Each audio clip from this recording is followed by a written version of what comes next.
right. Thank you, Whitney. Good morning, everybody. My name is Doug Morrison. I'm on the Sioux Falls School Board, and it's my honor to be here this morning.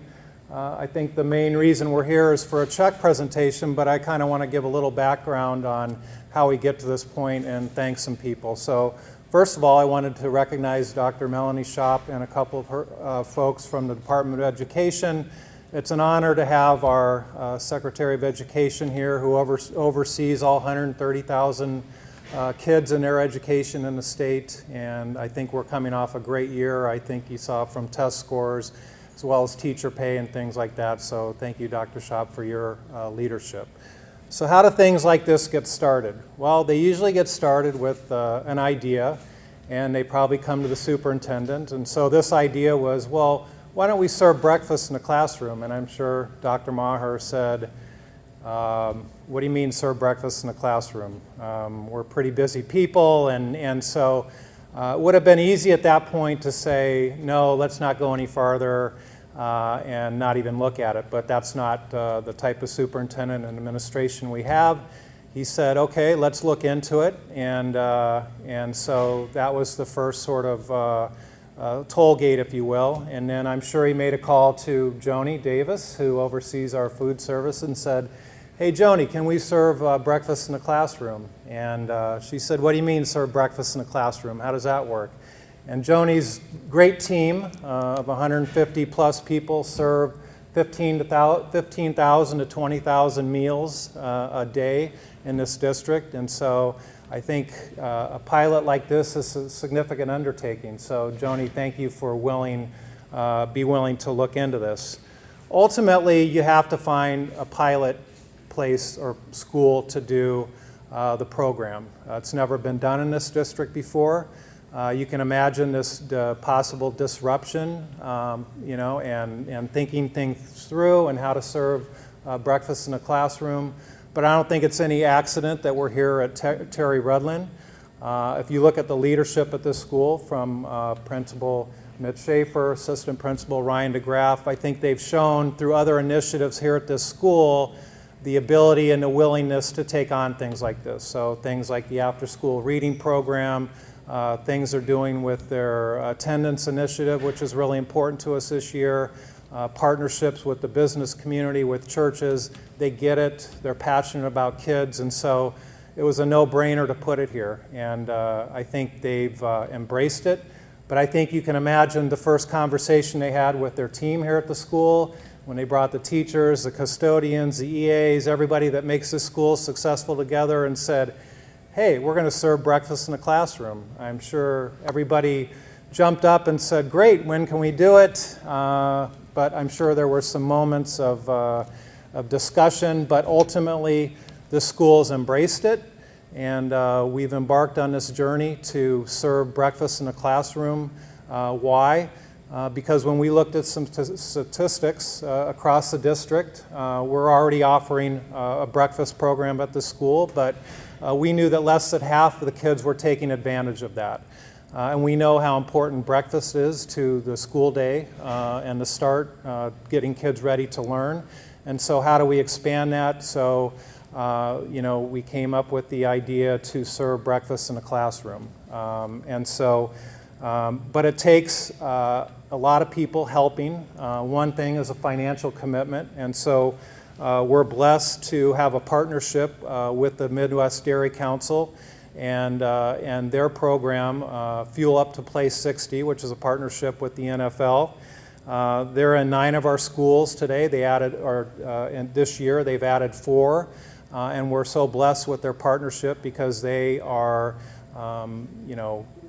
very much stand behind figuring out how to bring to make healthy kids through activity and through nutrition. And so I think this is a significant partnership for us across the district. And this morning they're presenting Terry Redlin Elementary with a $5,000 check to help some of the costs with the equipment of us being able to distribute breakfast in the classroom on a daily basis. So with that, I want you to meet one of the dairy farmers that's part of the Midwest Dairy Council, Alan Merrill from Parker, who has a dairy farm in Parker, former school board member in Parker, and very passionate, if you talk to him, about the Fuel Up to Play 60 program. So, Mr. Merrill, thank you for your contribution to the school district. Thank you, Doug. Well, I want to thank everybody for showing up today, and especially for the invite to come to Terry Redlin. As I walked in today, I looked around here, and some of the things that dairy farmers truly believe in are represented in some of your banners. The one behind you, the future begins in the classroom. That's why we help develop breakfast in the classroom. If we can start kids off with a good, balanced, nutritious meal, we understand that they have a chance to have a better opportunity to learn what the teachers are teaching them. But farther than that, we look at the banner over here. It says great students, great staff, great school, and great community. That's what brings things together, and that's what we're trying to accomplish. Dairy farmers from the Midwest, all 9,000 of us, have really bought into this program.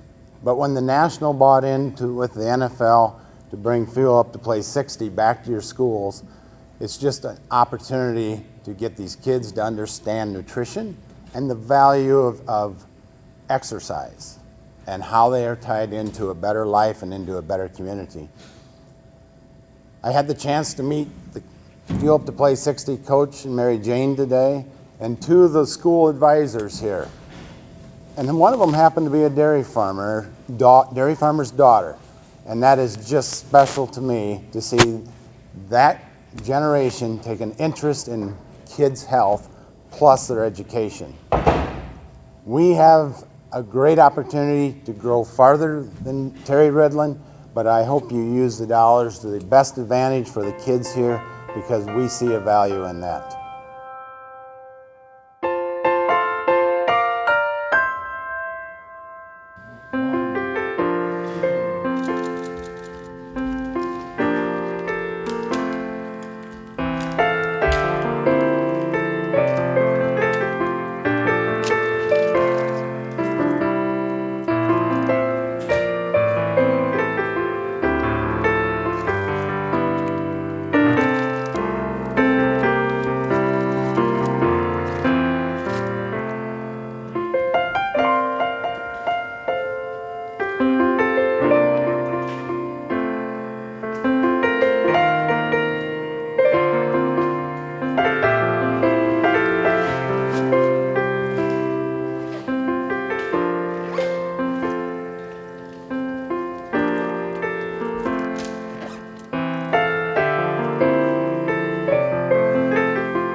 Breakfast in the classroom. Give you some nutrition, but it also helps you recognize the value of the dairy products that we're producing.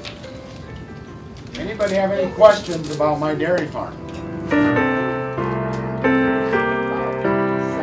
gallons a day of milk. Now the gallons are, if you're eating today, I got up to feed my cows before I came into Sioux Falls. So they had advanced nutrition. Cows bring out, they drink a lot of water. No, I don't need chickens. Everything is cows in my place, but we keep some of the cows and put them in the feed lot.